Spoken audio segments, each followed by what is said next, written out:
નદીના પાણી વચ્ચે ફસાયેલા વ્યક્તિનું રેસ્ક્યુ કરવામાં આવ્યું। ઘટનાની જાણ થતાં દેવગઢ બારિયા ફાયર વિભાગની ટીમ દોડી આવી હતી। નદી પાસે પોતાનું ખેતર જોવા ગયેલો વ્યક્તિ પાણીના પ્રવાહમાં અટવાયો। ખેતરમાં અચાનક પાણી આવી જતા વ્યક્તિ ફસાઈ ગયો। ફાયર વિભાગની ટીમે રેસ્ક્યુ કરીને વ્યક્તિને બચાવી લીધો છે। તો દાહોદની આ પાનમ નદીના દ્રશ્યો કે જ્યાં પાણીનો ધસમસતો પ્રવાહ આવ્યો અને તેને કારણે એક વ્યક્તિ ત્યાં ફસાયો હતો। હાલ તો આ વ્યક્તિનું રેસ્ક્યુ કરી લેવામાં આવ્યું છે। ઘટનાની જાણ થતાં દેવગઢ બારિયા ફાયર વિભાગની ટીમ ઘટના સ્થળે દોડી આવી હતી। નદી પાસે પોતાનું ખેતર જોવા માટે આ વ્યક્તિ ગયો હતો ને જ્યાં અચાનક જ પાણીનો પ્રવાહ વધ્યો અને આ વ્યક્તિ ફસાયો હતો। સંવાદદાતા ઉત્સવ ફોનલાઈન પર જોડાયા છે। ઉત્સવ, દાહોદની પાનમ નદીમાં પાણી વચ્ચે ફસાયેલા વ્યક્તિનું રેસ્ક્યુ કરવામાં આવી રહ્યું છે, શું વિગત?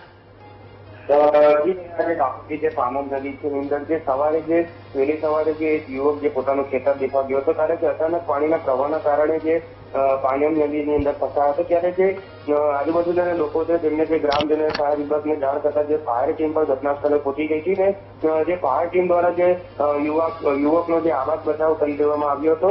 હાલ તો જે યુવક છે તેને જે ફાયર ટીમ દ્વારા જે રેસ્ક્યુ કરી લેવામાં આવ્યું છે અને તેમને પોતાના ઘર માટે લઈ જવામાં આવ્યું છે। બિલકુલ ઉત્સવ, જાણકારી બદલ આભાર।